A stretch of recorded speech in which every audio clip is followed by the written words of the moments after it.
So we finally know what PlayStation Stars is all about and some of the things that you can do to unlock it because it is currently live in Japan. So I actually brought up this website. It is automation-media.com, and I kind of wanted to go over what we can expect from the program, as it's been largely ridiculed because one of the tiers has been customer service, like being bumped up in the queue, basically, which I think we can all agree customer service should just be a thing you offer. It shouldn't be part of a reward tier. But that aside, I actually want to take a look at the program because automation, it's been translated from Japanese to English, but let's take a look and learn a little bit more about what we can actually expect from this service right now.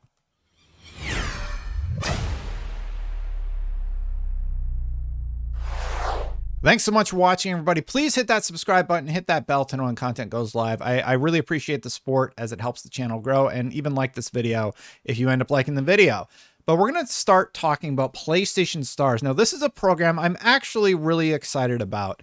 PlayStation Stars bonus program for PS4 and PS5 has started in Japan, and you can earn points and level up to prioritize customer support is what people are ridiculing. But this article also has a lot of information about other things that you can do to earn points.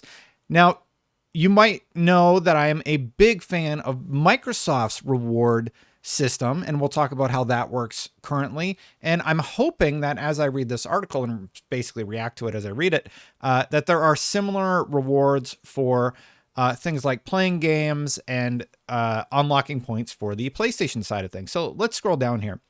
Sony Interactive Entertainment launched PlayStation Stars in Japan September 29th, which was yesterday. First of all, it will be deployed in Asia, including Japan, from September 29th, and then Europe, and then the United States. There's a lot of Japanese on here, but it's the best I can do right now. PlayStation Stars is a loyalty program for PlayStation users. You can get points and digital items according to play, etc. Any user can participate in the program regardless of whether they have a PlayStation Plus subscription or not. This is pretty good for being translated from Japanese, by the way. As for how to participate at this time, you can access from the iOS, Android, PlayStation app, or access from PlayStation.com. PlayStation Stars will start the service with the PlayStation app, and then it will be available from the PlayStation itself. So download your PlayStation app and get that updated right away. There are a wide variety of program contents. Okay, there's our first weird translation. There's a wide variety of contents in the program that can be rewarded. Anyway, play specific games or earn specific trophies. Also, if you are a PlayStation Plus subscriber, you will automatically receive points when you join PlayStation Stars and purchase games on the PlayStation Store. Rewards are given for various activities. That sounds great so far. Continuing on, as a campaign that is actually being deployed now by playing the fighting game Street Fighter V, Ultimate Marvel vs. Capcom 3, you can get trophies. In addition, there's also a campaign where you can get 50 points by purchasing one of the new products. I don't like the whole points for purchases. That should be additional into a very strong base of free stuff that you can do. But I mean, Microsoft does the same thing. It's nice that you end up getting a little bit back at the end of the day that you could then spend on future purchases on your PlayStation. So all in Japanese, I guess they're showing the progress towards earning 50 points for, I assume, buying one of those games. And then you can sort of see what the UI looks like. It's like you can do this, you can play this game or get a trophy in this game. If you purchase this game, you get 50 PlayStation Star points.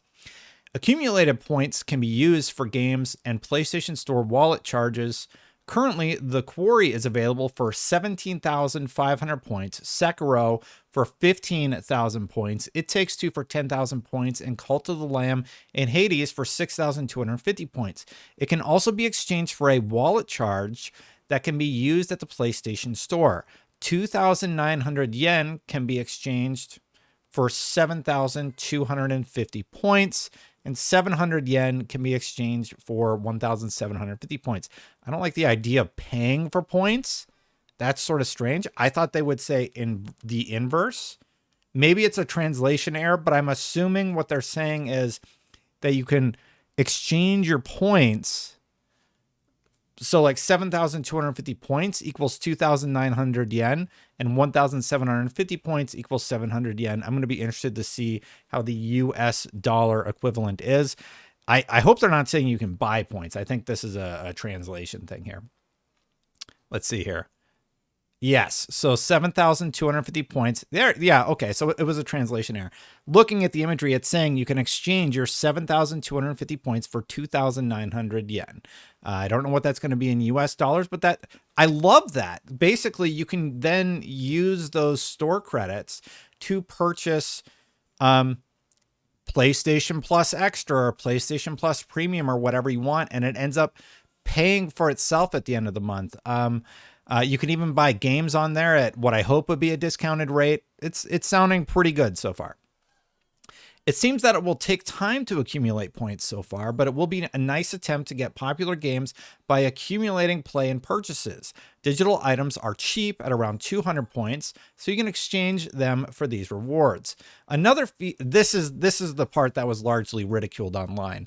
Another feature of PlayStation Stars is that the status level changes according to activity. Participants start at level 1, purchasing the full game on the PlayStation Plus store, and obtaining a trophy with a higher rarity than normal will promote you to level 2. After that, so for level 1, you need to buy a game and then get a trophy. For level 2, after that, the level will increase by purchasing the full game and acquiring difficult trophies. Interesting is the level 4 perk.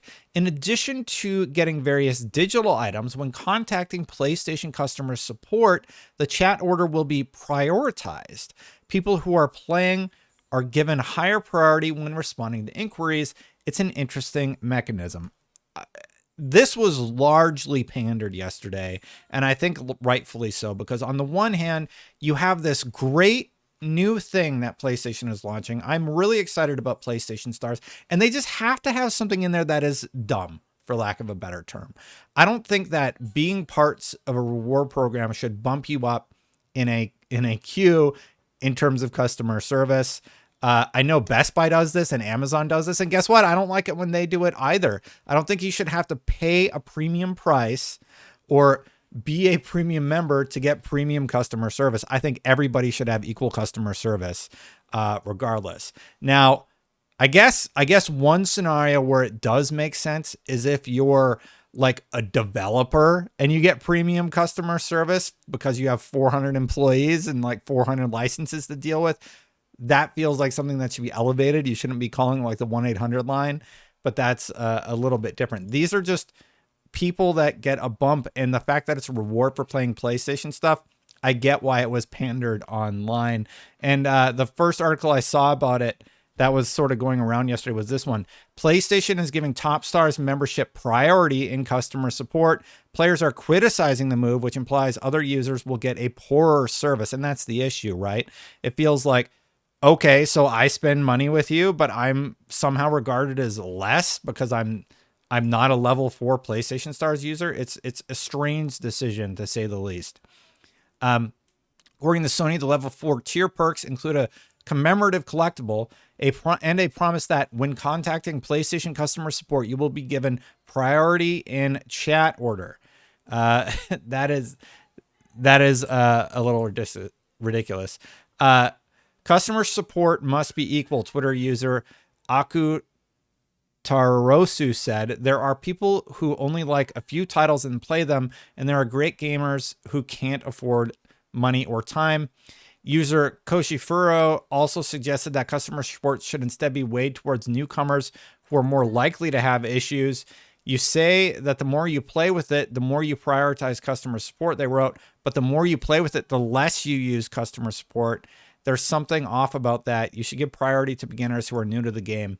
If you're going up a level based on time played or something, that's fine. But ranking them by how much you charge is not likely a very good response, said user Gassy. I think that's a pun. I don't think it's a very good idea to prioritize customer support, Yassi said.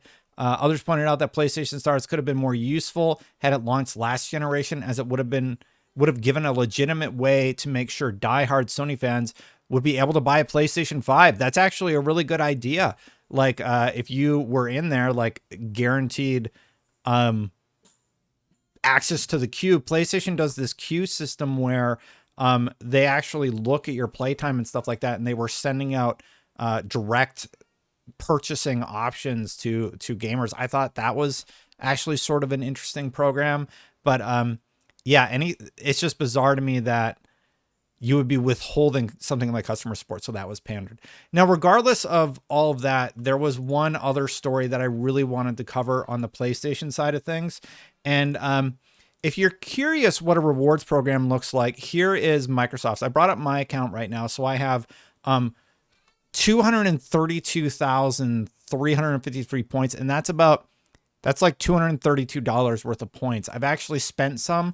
I got a few free movies because they were like giving you double value for your points for a while. I was able to purchase the Batman Arkham games, the trilogy or whatever. I just bought that because it was on sale for like $5.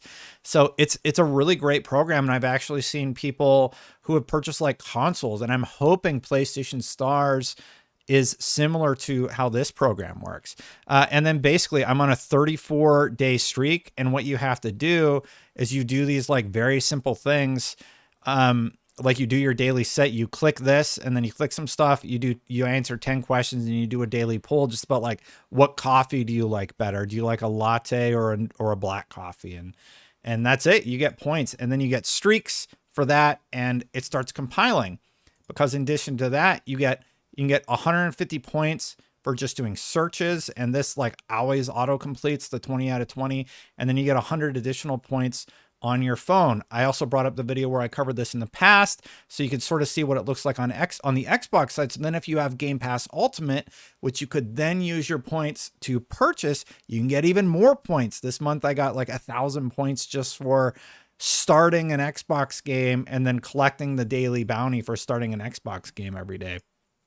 The long and the short of it is you have these challenges. The points have changed since I made this video like a year ago and change, but you do these challenges like earn an achievement. You can get 50 points a day for that. They have weekly achievements, and then those all snowball. So this video, I'll link to it in the description below, actually breaks down the point structure. And once you start snowballing all of the different point things that you can get per month, it's well beyond what the cost of what PlayStation or Xbox Game Pass Ultimate would cost, and you have points left over, meaning you can get free games and stuff like that. So I'm a big fan of the rewards program, and I'm actually really excited about the PlayStation program. But let's talk about some leaks that happened, because it would seem that Returnal PC has leaked, and that is great. Sackboy also announced that they're coming to PC, and this has me really excited. I love that PlayStation is expanding the amount of players that are able to access their games. Look, we can talk about console exclusivity all you want, but it's very clear that PlayStation is talking about multi-platform availability, not Xbox, and Xbox is talking about multi-platform availability, but not PlayStation. Because the two clearly don't like each other. But if you're talking about PC, I love gaming on PC. So I'm very excited to go through Returnal again, like one of my games of the year of 2021. It's going to be a great game, and I cannot wait to, change it so that I can see even more of the screen when I'm in these big combat scenarios. Anybody who's going to play Sackboy, I think that's great that it's coming to PC. Anybody who loves a Little Big Planet, like the fact that this company will likely get more money because it's coming to PC, which means another Sackboy for families who like this sort of game, is great. And I'm hoping that some of these other games like Ghost of Tsushima get a PC port. That would be my one. Ratchet and Clank we still haven't seen, and I think the Demon's Souls remake would be at the top of many people's lists. A lot of people said Bloodborne, but I think we need the Bloodborne remastered before we get there. That was a catch up about the PlayStation Stars stuff, but I did want to briefly touch on these PC ports that we're seeing rumors of, including the Returnal PC port, the Sackboy news, and the Returnal thing's like been leaked multiple times, and all the games I listed were leaked on an NVIDIA dock forever ago, but good stuff across the board. But PlayStation, come on, really? Customer support as one of your things? Just don't include that on the US side. Just take that off as one of your incentives and replace it with something better, in my opinion, because it's a little silly to offer that. And I think you're getting a little bit of flack for it. I laughed about it when I heard about it. I was like, you got to be kidding me. Like, PlayStation Star sounds great, but you're going to add that to it? Anyway, thank you so much for watching, everybody. Hit that subscribe button, hit that bell to know when my content goes live. If you want to support this channel even more, you can become a member. Post all these videos with no ads. So if you don't like the ads, become a member and watch that version ad-free. And you can come back and leave a comment. You can click the join button right down there. I'm going to get out of here, and I'll see you for the next one. Bye for now, everybody.